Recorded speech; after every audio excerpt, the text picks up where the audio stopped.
Hello ladies and gentlemen, I'm going live right after this video. I'm uploading it first and sending it out, and I'm letting you know that as soon as I'm done with this video, or right now, just go and click over and I'm live and I'm answering some of the questions that you might have while I'm talking about Tony Romo and the future of the Cowboys. Okay, I got a lot of hate. I don't know, but the last 4 years of my life, I've gotten a lot of hate from Tony Romo fans. Sometimes I don't even call them Dallas Cowboy fans because sometimes I don't know how their wheels ticking upstairs. It's just like they care about Tony Romo succeeding, not the whole unit succeeding. And yesterday, they took it the wrong way again. Like always, you say one thing about Tony Romo and they take it the wrong way and get all mad and bent out of shape. I'm unfazed. I'm unfazed whatsoever, simply because people, I've been doing this a long time. And when you've been doing this a long time in front of YouTube, I've been doing this since before YouTube even started. So a lot of things really can't faze me. Secondly, I've been through this situation before. I've been through this situation before with Drew Bledsoe. At that time, Drew Bledsoe didn't have the loyal fan base within the Dallas Cowboy community like Tony Romo does. He didn't have people that loved him like that. So I didn't get it from the Dallas Cowboys fan base at that time. That time it was from the Cowboys media. You know the way the Cowboys website kind of controls media. At that time, you know who, I would say his name, Mickey Spagnola was literally mad at all of us, me, all these internet crazies and people on the boards and everything that were pushing for Romo to be our new quarterback. And at that time, I was like trying to explain why Romo would be a better fit for what's going on in Dallas. Now, Romo at that time, really, I think he played like a half of football, or he really hadn't played any football whatsoever, other than bits in the preseason and I think a half of football. And I was basically all in on Romo to take over. And this is why. Romo at that time was nowhere near the polished veteran that Drew Bledsoe was. He never, I don't even think to this, he ever had the arm. I think Drew Bledsoe's arm was, I think, of absolute beauty. And Tony Romo didn't have that. However, Tony Romo had something that the Dallas Cowboys needed. This is why there was no offensive line. I made videos and things about how I wish that we fix our line or whatever, we fix our line, because back then our line was absolutely horrible.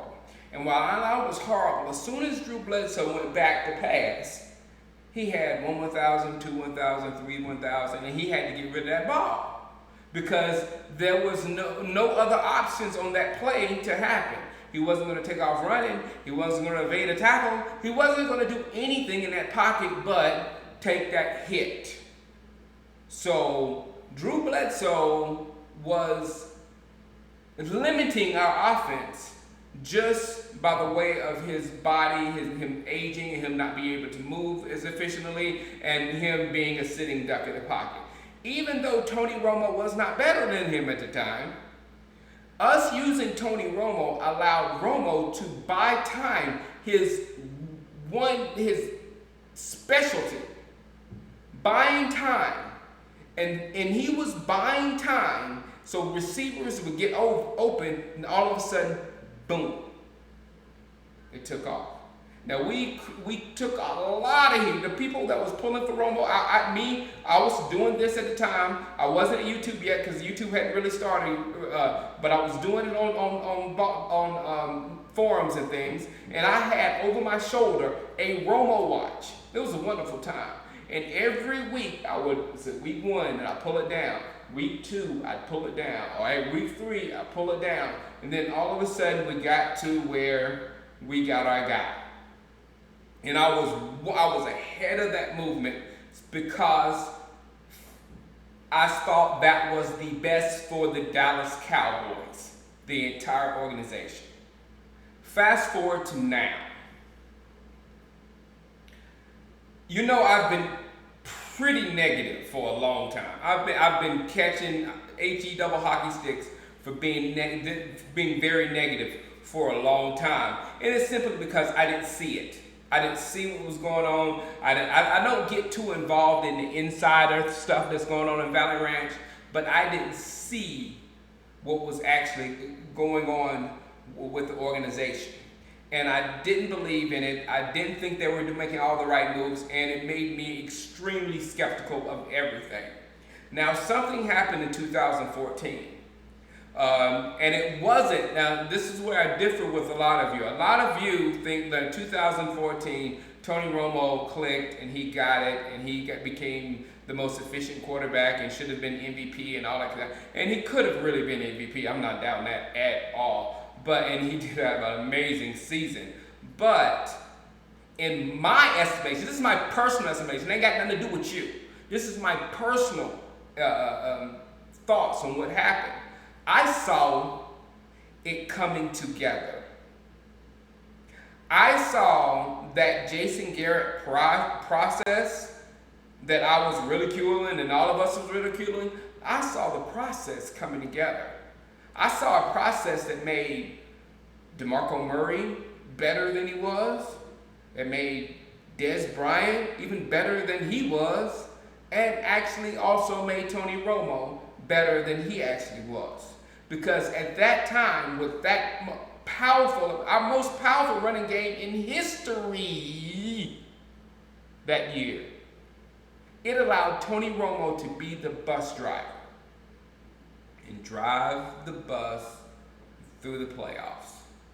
And it turned me into a believer.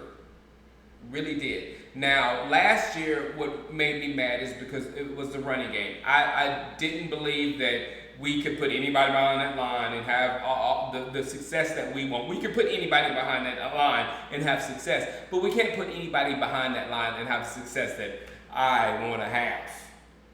So I was upset with that, and when Tony Romo went down, coupled with the good running game, but not dominant running game, led us to a horrible season last year. A horrible season. But this year, when we drafted Ezekiel Elliott, he's that first game, it was even more than I ever thought. But I thought that this season, with Tony Romo, we had the possibility to do some great things. If we got that Tony Romo from 2014, and even that year, we had to keep shooting up with the injections. He missed a game. He got hurt. He came back. I mean, he really had to tough it out through 2014, and that wasn't a bad season. But if we got that 2014 bus driver, Tony Romo, that had those low, efficient stats along with our running game, I'm telling you, that's probably nothing that we could. I don't want to say Super Bowl win, but it really could happen with that unit with Romo. So with us not having Romo from 6 to 10 weeks or whatever is a real blow. It's a real blow because we could get one and then let Romo run out in the sunset, slide back in and keep that ball rolling or whatever and roll out how many we're gonna roll out with Ezekiel and Dak. You know what I'm saying? But now that he's went down, and as soon as he got, because guys, put this in perspective. He got hurt when he broke the collarbone, and he got that fixed, and he came back with Carolina, and within a few snaps, and a really, I would say, average to above average, maybe tackle. You know, you're going to get hit. You're going to get hit above average a few times a game. He got knocked out of the game the rest of the season. So then he comes back and plays just a few snaps against Seattle. Gets hit, again, not too hard. And the only reason why the hit was as devastating as it was is because Tony Romo could not run fast enough to get away from the defender. And he closed on him so fast that it sandwiched Tony Romo. So for us to think that he would go through in a 16-game season and then the playoffs at the high level that the NFL is being played at these days is really, I've said it before, and it's a pipe dream. It's not going to happen. It's not. And I told some of my friends, I didn't really tweet it out, but I told some of my friends that I would rather take a year of Dak Prescott learning out there, full-fledged learning, which is going to be tough, ladies and gentlemen. He looked great, and I'm excited as can be, but it's going to be tough. But I'd rather take a year of him learning by fire and put him out there so he can figure it out. That's how Troy Aikman did it. Sorry, that's how he did it. Everybody didn't go Aaron Rodgers' route, and I tell you, I don't think Aaron Rodgers would have been any less around Aaron Rodgers than if he walked out in the field first day. I don't think sitting on the bench helped Aaron Rodgers at all. He still would have been Aaron Rodgers. So I take the lumps that will come with a rookie quarterback. I would rather take the lumps of the learning process of a learning quarterback rather than going through, is Romo going to play this week? How's Romo doing? Did Romo say he's fine? Romo's back is hurting. Romo's got to take shots before the game. Romo got to do it. All of that drama that takes away from the focus of winning. So I'd rather take that than the question of whether Romo was going to play for us every single week and not have it. So right now, we're going to have that when Romo comes back. We're gonna whatever's going to be whatever with Dak. Hopefully we're undefeated when Romo gets back. But we're probably not going to be. But if we're playing well, we're going to have to make a decision. We're going to put Romo in there and mess up the chemistry and change the chemistry again to Romo's team and whatever. So all that stuff is ahead of us.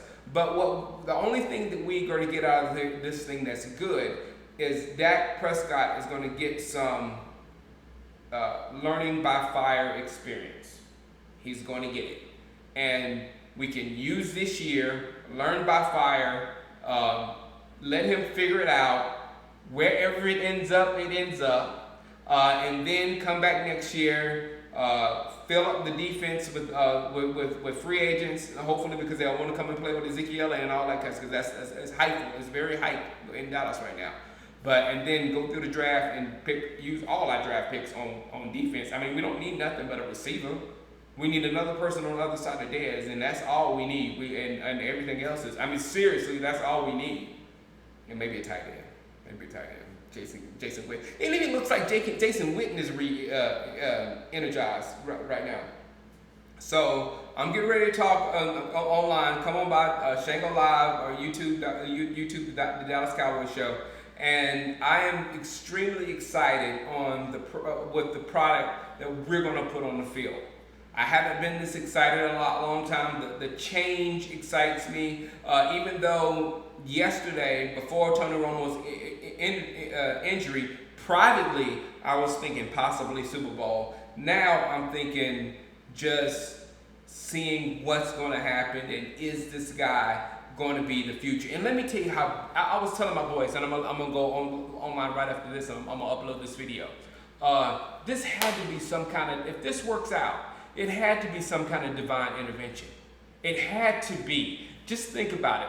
Jerry Jones wanted Paxton Lynch so bad. Now, Paxton Lynch might be pretty good, but I don't think he's a Dak. But Jerry wanted Paxton Lynch so bad that we were about to blow resources to go up and get Paxton Lynch. That resource, I can't remember, but it could have been Jalen Smith. And when if Jalen Smith comes back in full force, it's going to be beautiful. It's going to be absolutely beautiful. And if we knew that Tony Romo was not going to be available,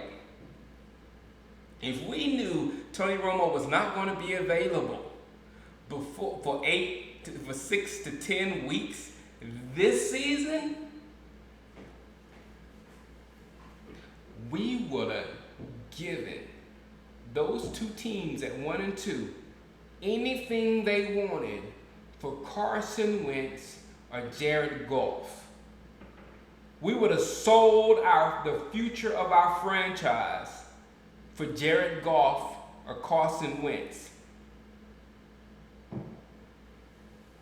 So if this thing works out and we didn't send our whole entire franchise for one of those two quarterbacks and get one in the fourth round that goes to fire this season and figures things out, and next season can be what Tony Romo was for us and can carry us to the next level.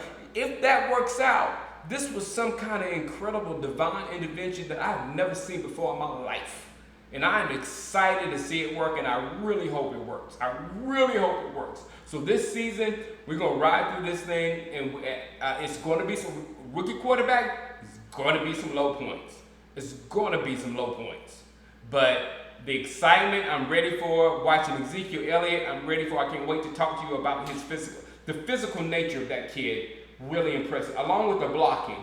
But for him to take it to Cam Chancellor really did it for me. Okay, I'm talking like crazy. I'm going online. I'm going to upload this video. It's going to take a while because it's, 16 minutes? Jeez. And I'm going to upload this video and then I'm going live. All right, holla at you. Peace.